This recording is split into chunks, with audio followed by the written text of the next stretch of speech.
Crypto is not yet a real asset class because it hasn't been regulated yet. So for all the excitement about it, and one of the reasons I'm long, certainly WonderFi stock and 32 different crypto projects, is that I believe over the next 2 to 3 years, we will get regulation. And then finally, we can get institutional participation. People forget that 70% of the world's wealth is tied up in pension and sovereign wealth funds.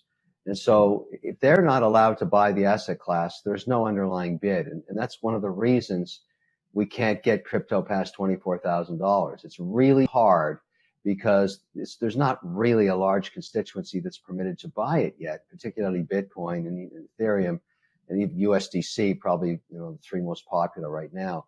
The crypto industry will be closely watching Ether's merge, a highly anticipated upgrade that is expected to happen in September. If successful, the upgrade is anticipated to lower the blockchain's carbon footprint, reduce Ether supply, and potentially have a profound impact on the whole crypto ecosystem.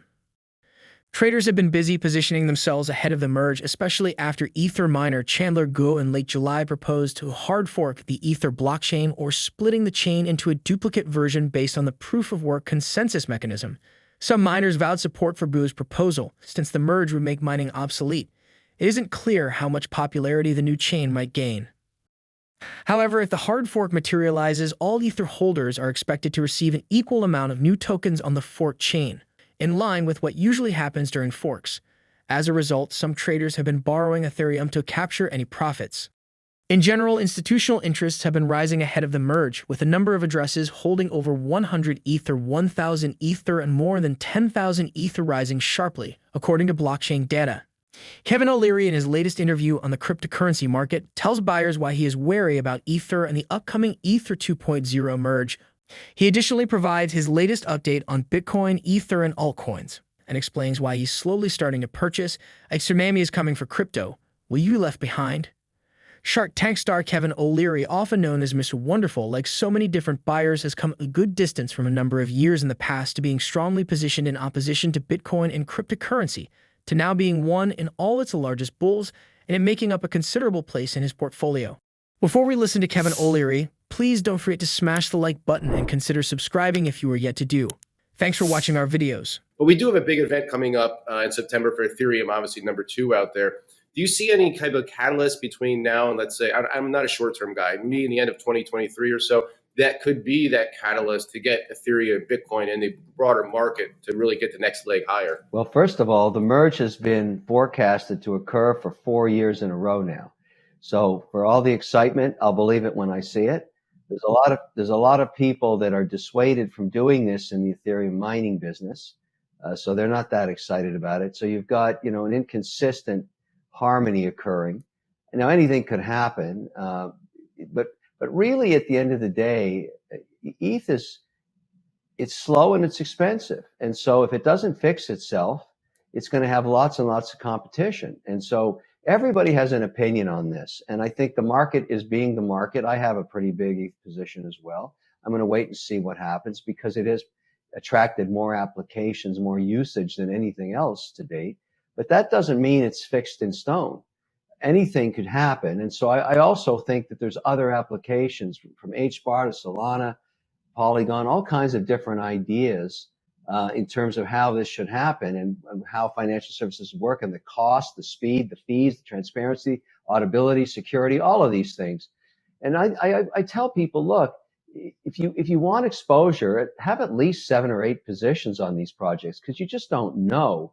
You can do it by order of market capitalization. That's easy to find out. But that doesn't mean you're right on doing that either. So diversification on this very nascent system, and whether, where it all fits.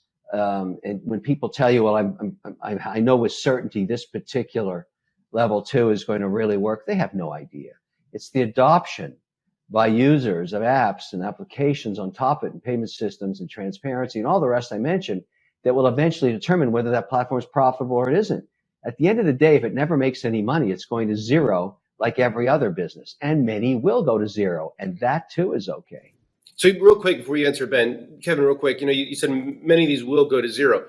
So do you picture this, let's say at the end of the decade, 2030, going from how many thousands of coins now to something in a ballpark of 300 or 400 that, a lot of these small ones will go by the wayside? or is it something that this will continue to grow in the small, small micro cap, if you want to compare it to the stock market, will hang around? I think there'll always be, opportunistic token creation and trying to define it, whether you're playing a game or whether you're using it to buy something in the metaverse. There's so many different use cases being tabled. But in the end, when you look at most markets,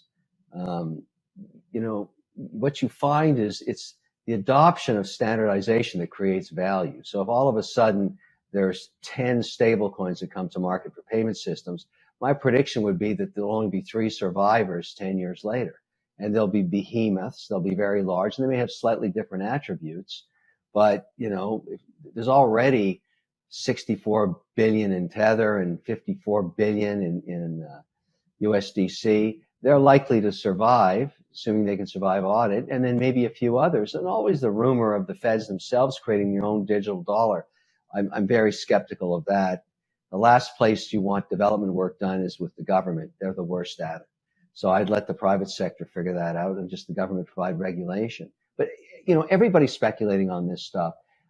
The one constant that I would remind everybody to think about in why the use case for investing in this sector, and I personally believe over the next decade, crypto will be the 12th sector of the S&P. And the reason I believe that is when I teach graduating cohorts of engineers, I don't care what college you do it at. You can go to MIT, Harvard, you can go to Waterloo in Canada, or Temple, Notre Dame, you name it. A third of the graduating class, the smartest hands above keyboards in the world, because some of these classes are 1/3 international, particularly MIT. They have no interest in, as engineers, to go back to the other 11 sectors of the economy. Zero interest in working there. They all want to work on the blockchain. So my argument is you can't take that much intellectual capital, the best and the brightest, put them onto this sector by the tens of thousands every week and not expect incredible outcomes. So it's just like at the beginning of the internet, and all of a sudden when people thought, oh, the internet's not going to be anything, look at it today. It's the backbone of every economy. The same thing I think will happen in crypto just by the amount of intellectual talent. So it seems pretty stupid to me to invite international students from geographies that are very advanced in crypto and then kick them out of the country after they're educated. It's very stupid, and that policy should be fixed. Even the brightest, look at it, Sam Bankman-Fried. I mean, a 30-year-old, 22 billionaire. He is an American citizen whose parents are compliance lawyers at Stanford, and even he doesn't operate in the United States because he has no policy and regulation and backbone to work with. So all of that money and that intellectual capital that he is gathering on the Caribbean islands should be stateside, but it's not. So we have to get some policy into this sector, or we'll continue to lose the country's brain trust in this nascent sector. While the upcoming Ether merge is one of the most anticipated events in the crypto community at the moment, it's not free from hiccups. However, Ether developers are quick to respond to the issues that arise. No one knows what will happen immediately after Ether's merge between its beacon chain and mainnet. Some industry participants remain skeptical, believing that a lot of the price action has already taken place. Prices would likely dip should the merge be delayed in some fashion, which would harken back to similar instances in Ether's history since at least 2016. Hopefully the merge will not be postponed again, as has been done several times in the past. What do you think of the interview? Please let us know in the comments. Thanks for watching.